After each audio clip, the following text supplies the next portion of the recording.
Fed está encurralado, tendo que lidar com a maior inflação em 40 anos, e alguns começam a pensar: que tal usar a mesma solução de 40 anos atrás? Esse é o Visão Libertária, sua fonte de informações descentralizadas e distribuídas. Um artigo recente da Bloomberg descreve o problema do Fed americano neste momento. Ele tem, na verdade, dois problemas enormes que a solução de um implica em agravar o outro. Um deles é a inflação, que está elevadíssima e sem dar sinais de diminuição ou de ser transitória. O outro é que a economia está numa posição muito frágil devido à pandemia e a outros problemas. Muitas empresas estão em situação de quase falência, vivendo de crédito barato. Disso decorre que, se ele for aumentando gradualmente a taxa de juros para conter a inflação, o que seria, digamos, o remédio normal para esse tipo de situação, muitas empresas endividadas e com problemas financeiros devido à pandemia podem quebrar, causando recessão econômica duradoura, perda de empregos. Por outro lado, se ele mantém a taxa de juros baixa, a inflação agora já começa a apresentar sintomas claros de persistência. Inflação persistente é um problema. Quando as pessoas se acostumam com a inflação alta, elas tendem a planejar-se para isso. Obviamente, um marceneiro, quando vai pegar novos trabalhos, por exemplo, ele já vai cobrar um pouco mais caro por conta da inflação passada e mais um pouco mais caro ainda por conta da inflação futura, que ele sabe que virá. Com isso, os preços começam a subir de forma cada vez mais acelerada, porque todo mundo fazendo isso na economia acaba projetando uma inflação maior. Além disso, a ideia do chamado efeito riqueza também é considerado no artigo. Isso tem contribuído com a inflação na visão de muitos economistas. Graças às sucessivas injeções de liquidez do governo Biden, as ações estão em valores muito elevados na Bolsa de Valores. Além disso, o valor de imóveis e outras propriedades e até o valor de moedas criptográficas está muito alto. Isso faz com que muitos americanos neste momento se sintam confortáveis porque têm um grande colchão de riqueza. Muitos podem se dar ao luxo de não trabalhar ou de não aceitar serviço por valores baixos, seja porque recebem auxílio direto do governo, seja porque estão com esses investimentos, têm essa ilusão de uma poupança muito alta. Como se sentem confortáveis, eles podem comprar mais coisas, mas não veem necessidade de trabalhar mais ou vender mais coisas. Mais demanda e menos oferta. O efeito riqueza piora a inflação. Finalmente, um terceiro ponto também destacado pelos economistas na revista, a certeza de que será preciso uma recessão para trazer a inflação para baixo. Porque, lógico, a inflação foi causada pela emissão de dinheiro e auxílios emergenciais pelo governo. Aliás, é sempre isso. Como já explicamos em outros vídeos, o próprio significado da palavra inflação foi alterado. Inflação significa exatamente o governo emitir dinheiro, não necessariamente imprimir, porque a maior parte do dinheiro no mundo hoje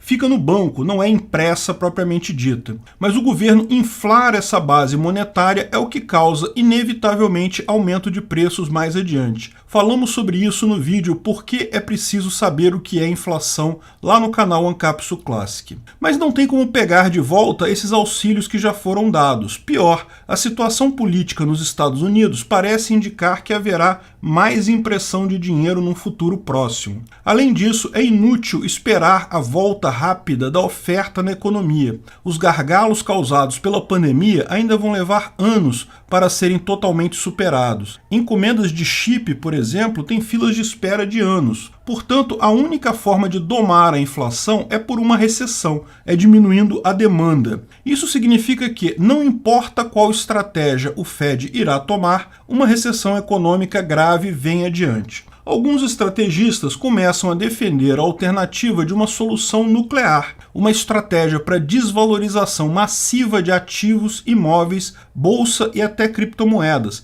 através de uma elevação abrupta da curva de juros. Isso é o contrário da estratégia atual do Fed, que planeja subir os juros de forma bem gradual, bem levinha, reduzindo os estímulos muito paulatinamente. O argumento aqui é que tem muita coisa contribuindo para a inflação, portanto é preciso agir rápido. Ir devagar não vai resolver o problema. E, se uma recessão com quebradeira de empresas é inevitável, é melhor fazer isso logo, de forma aguda. Sobe muito os juros, deixa a economia quebrar, o que vai derrubar a inflação, e reinicia-se a construção da economia a partir daí. Segundo Zoltan Pozsar, economista estrategista do Credit Suisse, essa estratégia atenderia melhor às diretrizes do Fed atuais, que são preços estáveis e níveis de emprego inclusivos, ou seja, seria uma estratégia que quebraria completamente a classe média e classe média alta, que hoje tem ações, criptomoedas e investimentos, e se veria sem nada disso, bem como corre o risco até de perder o emprego se a empresa quebrar, mas preservaria um pouco os mais pobres, porque seria uma recessão rápida. Os mais pobres seriam mais afetados com uma estratégia de subida gradual dos juros, porque corre-se o risco de chegar na estagflação. Antes da inflação sumir, a economia já estaria estagnada com pouco crescimento, aumentando o desemprego em toda a economia. Levaria muito mais tempo para sair do outro lado, prejudicando muito mais os mais pobres. Essa solução, de fato, seria similar à adotada por Paul Volcker em 1979, que supostamente resolveu a inflação da época. Como sabemos, a Guerra Fria e a corrida espacial americana fizeram com que o governo americano, na época, imprimisse montanhas de dólares, causando uma inflação persistente que obrigou o governo Nixon a cancelar o acordo de Bretton Woods e acabar com o lastro do dólar. Para entender mais sobre isso, veja o vídeo O que aconteceu em 1971. O rompimento de Bretton Woods deixou o governo americano livre para imprimir dinheiro à vontade, e o presidente seguinte, Jimmy Carter, fez isso com muita vontade.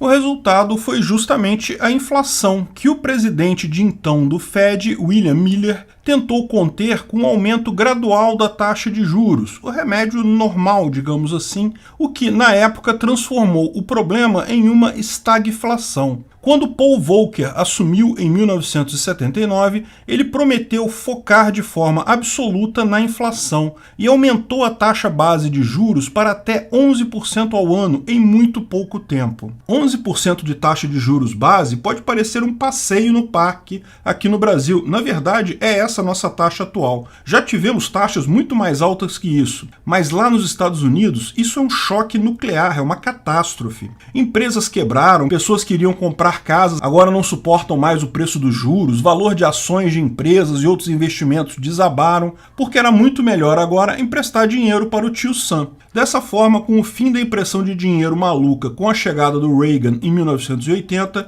a inflação atingiu seu pico bem ali em 1980 e passou a cair a partir deste ponto. Foi traumático, muitos americanos viram suas economias sumirem, muitos perderam o emprego, mas o fato é que o governo conseguiu enxugar o excesso de liquidez da era Carter e a inflação foi controlada. A questão toda é que, embora a inflação de agora seja tão alta quanto a deste período, as características são muito diferentes. Lá o problema todo começou com o choque do petróleo. Não havia choque de oferta, a interrupção de cadeias de suprimento. Não havia também o enorme número de empresas fragilizadas pelas ações do próprio governo no enfrentamento à pandemia. O resultado agora pode ser muito mais bombástico do que antes. Quantificar o tamanho deste remédio amargo será fundamental. Uma dose muito alta e o remédio se torna veneno. A ideia desse choque nuclear, por hora, é uma mera sugestão de pessoas externas ao Fed. Deixa quebrar a economia e depois reconstrói é mais simples do que cair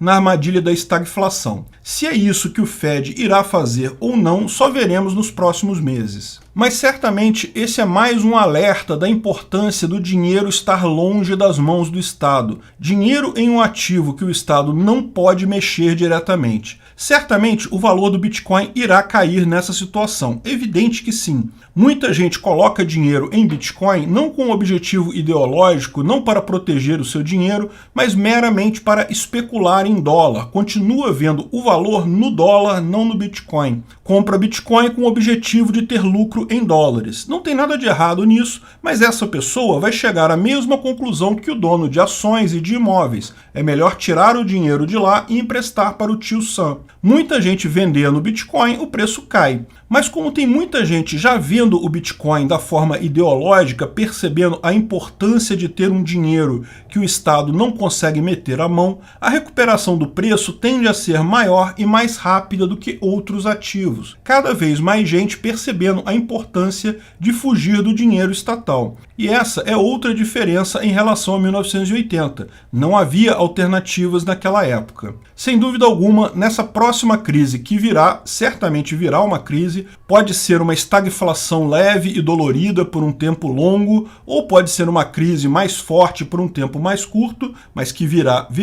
Nessa crise vamos, mais uma vez, pagar pelos erros de políticos socialistas idiotas que fizeram regras absurdas e sem sentido para a pandemia e depois saíram inflacionando a moeda loucamente para recuperar a economia e a própria popularidade. Mas talvez, apenas talvez, essa seja a última grande crise desses idiotas, a última grande chance deles fazerem isso conosco. Só depende de nós mesmos. Se migrarmos para o Bitcoin, passarmos a fazer negócios sem interferência do governo, rapidamente ele perde o poder de fazer isso conosco. Espero que muita gente perceba isso para atingirmos uma massa crítica na qual o governo se torna irrelevante. Se não for nessa próxima crise, será na seguinte. Obrigado pela audiência. Esse artigo foi sugerido por CKE, escrito e narrado por Peter Turguniev. Esse vídeo foi um oferecimento de armataweb.com, cloud e serviços de data center. 100% de compromisso com a satisfação e privacidade dos clientes. Aceitamos Bitcoin. Veja o link na descrição do vídeo. Se você gostou desse vídeo, clique no like e compartilhe ele em suas redes sociais. Se inscreva no canal para nos ajudar, clicando no botão vermelho abaixo. Se quiser ser avisado de novos vídeos, clique no sininho ao lado. Se você quiser comprar camisas e outros itens do Visão Libertária, veja nossos itens no site Pimenta no Café, pimentanocafé.com.br/Visão Libertária, tudo junto sem acento, ou clique no link da descrição. Até a próxima!